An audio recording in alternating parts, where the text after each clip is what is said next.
are the Spanish goat eyes. And really the only difference, because they're pretty much, these are a 30. And if you do a lot of deer, your typical sizes are 28, 30, or 32s. So and these are really no different except for the color, the lighter. They have the same like horizon pupil that a deer has. It's basically the same.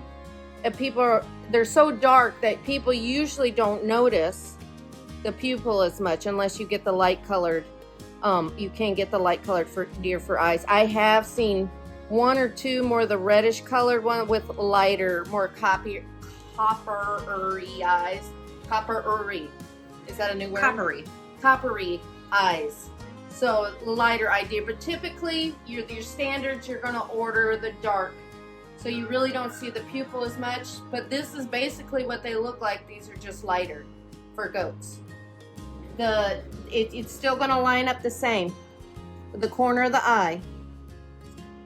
So it's still, the pupil still, it lays the same way. And honestly, if you hold a flashlight to the back of a deer eye, your deer glass eyes, you'll see that it has the same pupil.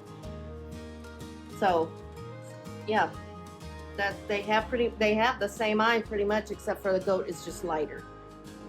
You can see on this is a deer eye, and I have it marked on the outside because it's so hard to see, but you can see it on the inside. But you put clay in there, so I mark them on the outside too, the pupil, so I make sure I line it up correctly. With the front of the eye and the back eye, the tear duct here, and then the back of the eye. You want to draw a horizon line there to make sure, or imaginary horizon line, to make sure that but it's the exact same as the goat. Like I said, I already have this one marked. Same pupil, just darker. You really don't see them.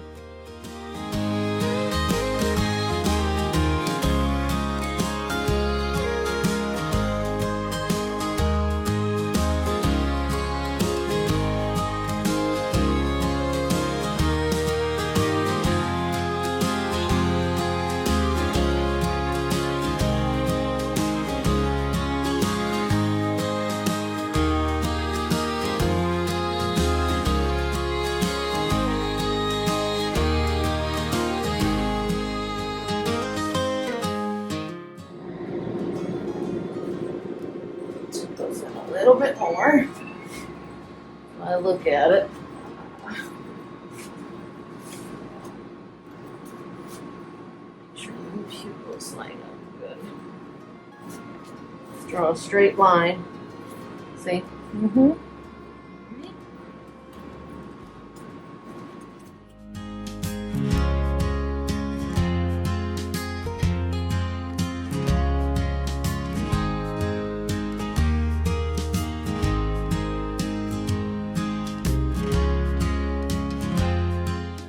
That's a Spanish goat. That's the look we're going for. A floppy turned out ear. And I don't need as much Bondo because they're a thin ear. So about golf ball size or whatever.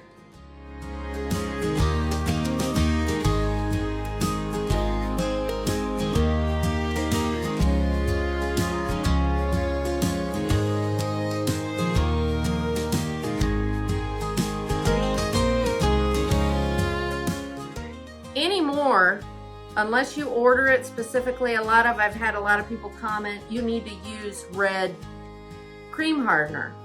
Well, good luck finding it. It's all blue. I cannot find, so I use what I can get. And yeah, and I don't have a problem with my airbrushing and paint coverage and it showing. I mean, if you have really thin skin, then I guess it's an issue. If you shave them down really thin, it's not an issue for me. A lot of people, you shouldn't be using the blue. In school, we used red. So I understand the concept between it's better to use red than blue. It's, because it gives it more of a tone or a tint. A fleshy tone. Yeah. But here, in a very rural area, I'm lucky to even find it. number one, I have to go to the auto stores and whatnot, and blue is all you can find that comes with. So, and even if you buy it separately, all that I have around here available is blue.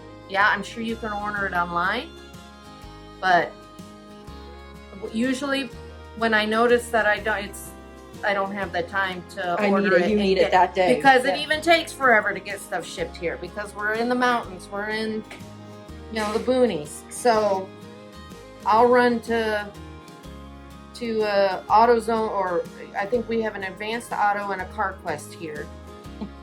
That's it, and I'll run, and if they even have it, because usually it's sold out, So, and what comes with it is blue around here. I can't find the red, so good luck. Use what you've got. That's my advice. Use what you can find. Yeah, it does the same job. And of course, your Bondo doesn't start hardening until you add the cream hardener.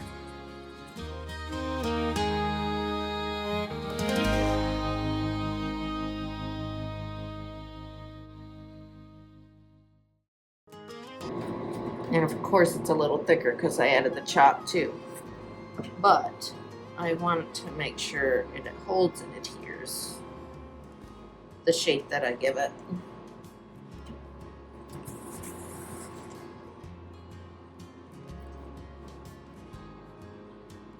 Because with whitetail even, I really don't even put chop in the ears anymore. It's basically just for the skulls. I use it because the ears, it's easier to, through the whitetail ears.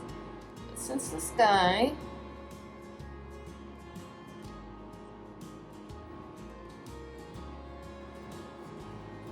is different, I'll go ahead. And I'm gonna make sure I do that open face like that I saw in the picture, because they lay forward and are more flat. But I'm gonna make sure you push it all the way up into the tips, because we're gonna put that curl in the tip, like the picture we saw. It's gonna be more, and it even adds more of a bend like that. Just like that. We're gonna try to keep that. Make sure you work it all the way to the edges. It doesn't start hardening on me yet, so I'm going to keep playing with it until it starts firming up.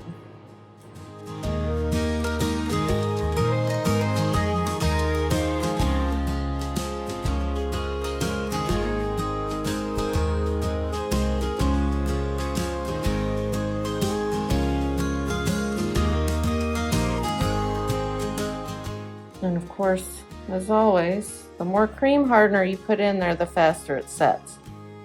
Apparently I didn't put as much as I thought I did because it's taking a while to harden up. But it could be due to the humidity too. I mean, I think temperature and so you did just have a bunch of rain last night. Temperature and humidity, it seemed to play a factor. Like in the winter, it seems to dry up. When the air's drier, it seems to dry up quicker. Set up quicker, I should say.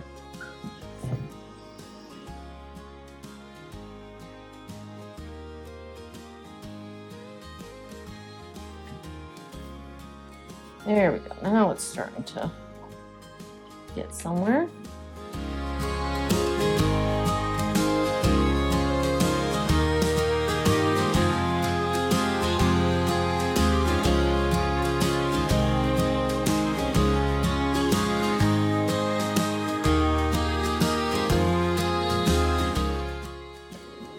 I'm getting that. It's setting up now. And once it starts getting hot, but you can see that shape I wanted to keep, that got that contour in the ear. Make it look more natural.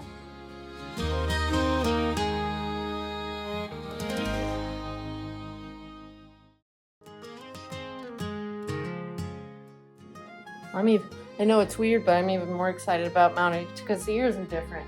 Yeah, it's fun. You know, it makes... I've been doing so many deer, it's going to be fun to do a floppy front facing, because I don't think I've done anything floppy yet. I don't think so either. So that's cool. That's fun. That kind of stuff's fun to do.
go ahead and put the clay and build up my ear bases.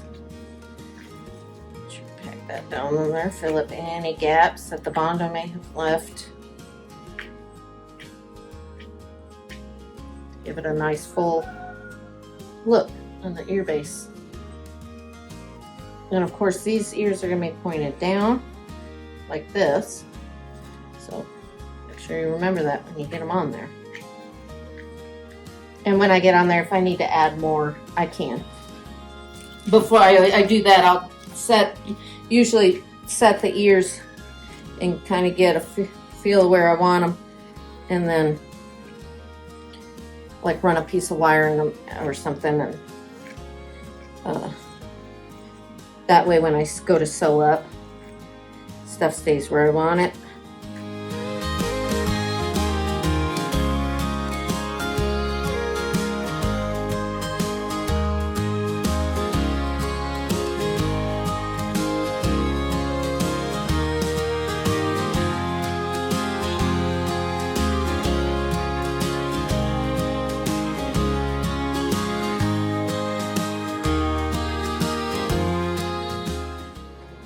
As you can see, there are big things going on here at K&C Taxidermy, so make sure you subscribe so you can get notifications on everything that's going on here at K&C Taxidermy. We'll see you then.